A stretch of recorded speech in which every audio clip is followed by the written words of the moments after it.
Hello everyone, welcome to our YouTube channel education zone Rahul and Ritu.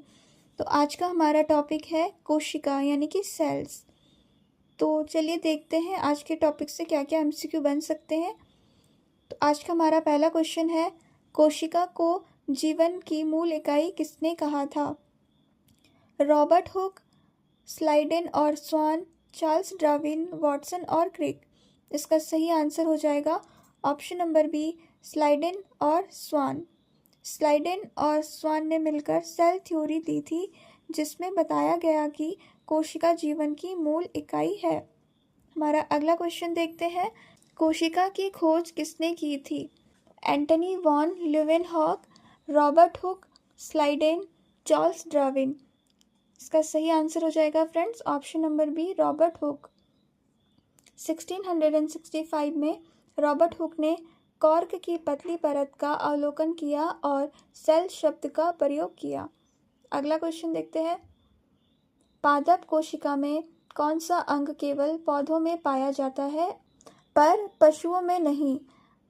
Mitochondria, chloroplast, ribosome, नाभिक। इसका सही answer हो जाएगा ऑप्शन नंबर बी, क्लोरोप्लास्ट।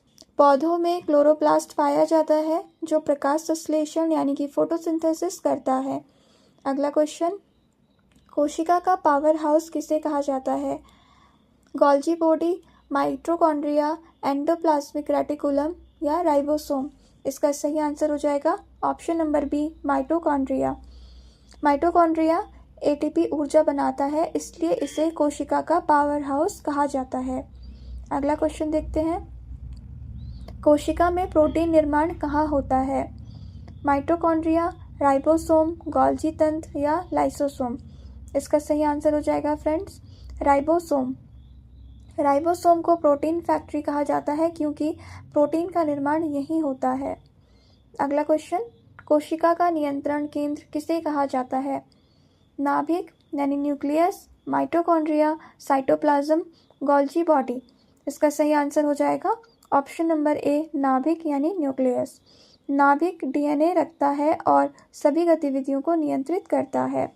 अगला क्वेश्चन, लाइसोसोम को क्या कहा जाता है? Protein factory, power house, suicide bag या पैकेजिंग हाउस। इसका सही आंसर हो जाएगा option number C, suicide bag. Lysosome में पाचक एंजाइम होते हैं जो ज़रूरत पड़ने पर कोशिका को ही पचा सकते हैं, इसलिए इसे सुसाइडल बैग कहा जाता है। अगला क्वेश्चन, कोशिका झिल्ली यानी सेल मेम्ब्रेन का मुख्य घटक क्या है? कार्बोहाइड्रेट, प्रोटीन और लिपिड, डीएनए और आरएनए या खनिज। इसका सही आंसर हो जाएगा ऑप्शन नंबर बी, प्रोटीन और लिपिड। कोशिका झिल्ली मुख्यतः फॉस्फोलिपिड बाइलेयर और प्रोटीन से बनी होती है। अगला क्वेश्चन, मानव शरीर की सबसे बड़ी कोशिका कौन सी है? मस्तिष्क की कोशिका या नर्व सेल या अंडाणु या रक्त कोशिका। इसका सही आंसर हो जाएगा ऑप्शन नंबर सी, अंडाणु, ओवम। मानव शरीर की सबसे बड़ी कोशिका महिला का अंडाणु है। अगला क्वेश्चन, कोशिका सिद्धांत के अनुसार नई कोशिकाएं कहाँ से बनती है? निर्जीव पदार्थ से, पुरानी कोशिकाओं से, जल और खनिज से या वायु से। इसका सही आंसर हो जाएगा ऑप्शन नंबर बी, पुरानी कोशिकाओं से। रुडोल्फ विर्चो ने बताया था कि ओमनी सेलुला ई सेलुला यानी हर नई कोशिका पुरानी कोशिका से बनती है। अगला क्वेश्चन, कोशिका का पैकेजिंग हाउस किसे कहा जाता है? माइटोकॉन्ड्रिया, गोल्जी तंत्र, राइबोसोम या लाइसोसोम। इसका सही आंसर हो जाएगा ऑप्शन नंबर बी, गोल्जी तंत्र। गोल्जी तंत्र यानी गोल्जी अपरेटस तंत्र प्रोटीन और लिपिड को पैक और ट्रांसपोर्ट करता है, इसलिए इसे पैकेजिंग हाउस कहा जाता है। अगला क्वेश्चन, मानव शरीर की सबसे छोटी कोशिकाएं कौन सी है? आरबीसीएस यानी red blood cells, nerve cells, ovum या मसल सेल। इसका सही आंसर हो जाएगा ऑप्शन नंबर ए, आरबीसीएस यानी रेड ब्लड सेल्स। मानव शरीर की सबसे छोटी कोशिकाएं लाल रक्त कोशिकाएं होती हैं। अगला क्वेश्चन, कोशिका विभाजन में स्पिंडल फाइबर किस अंगक से बनते हैं? Mitochondria, centrosome, ribosome, chloroplast. इसका सही आंसर हो जाएगा option number B, centrosomes. Centrosome कोशिका विभाजन यानी कि माइटोसिस में स्पिंडल फाइबर बनाता है। अगला क्वेश्चन, कोशिका का कौन सा भाग अर्धपारगम्य झिल्ली यानी कि सेमी परमिएबल मेम्ब्रेन कहलाता है? नाभिक, कोशिका झिल्ली, माइटोकॉन्ड्रिया या कोशिका भित्ति? इसका सही आंसर हो जाएगा फ्रेंड्स ऑप्शन नंबर बी, कोशिका झिल्ली। कोशिका झिल्ली केवल कुछ विशेष पदार्थों को अंदर बाहर जाने देती है, इसलिए इसे अर्धपारगम्य झिल्ली कहते हैं। अगला क्वेश्चन, कोशिका का द्रव्य किसे कहा जाता है? साइटोप्लाज्म, नाभिकीय रस, माइटोकॉन्ड्रियल द्रव्य या क्लोरोप्लास्ट का रस? इसका सही आंसर हो जाएगा option number A, cytoplasm. Cytoplasm में सभी अंगक तैरते रहते हैं और यह रासायनिक प्रतिक्रियाओं का केंद्र है। अगला क्वेश्चन, प्रोकैरियोटिक कोशिकाओं में कौन सा अंग अनुपस्थित होता है?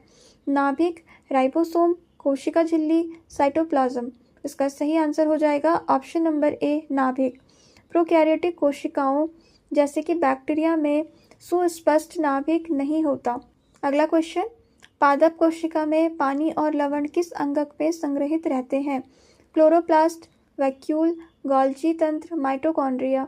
इसका सही आंसर हो जाएगा ऑप्शन नंबर बी, वैक्यूल। पौधों की कोशिका में बड़े वैक्यूल्स होते हैं जिनमें जल, लवण और अपशिष्ट संग्रहित रहते हैं। अगला क्वेश्चन, कोशिका में वंशानुगति की जानकारी किसमें रहती है? आरएनए, डीएनए, प्रोटीन या लिपिड? इसका सही आंसर हो जाएगा friends option number B, DNA. DNA यानी कि डीऑक्सीराइबोस न्यूक्लिक एसिड में आनुवंशिक जानकारी रहती है। अगला क्वेश्चन, कोशिका में प्रोटीन का संशोधन यानी मॉडिफिकेशन कहाँ होता है? राइबोसोम, गोल्जी तंत्र, माइटोकॉन्ड्रिया, एंडोप्लाज्मिक रेटिकुलम? इसका सही आंसर हो जाएगा ऑप्शन नंबर बी, गोल्जी तंत्र। प्रोटीन का निर्माण राइबोसोम में होता है लेकिन उसका संशोधन और पैकेजिंग गोल्जी तंत्र में होता है। अगला क्वेश्चन, किस वैज्ञानिक ने कहा था ओमेनिस सेलुला ई सेलुला? स्लाइडेन, स्वान, विर्चो या रॉबर्ट हुक? इसका सही आंसर हो जाएगा फ्रेंड्स ऑप्शन नंबर सी, विर्चो। हमारी आज की क्लास यहीं पर समाप्त होती है फ्रेंड्स।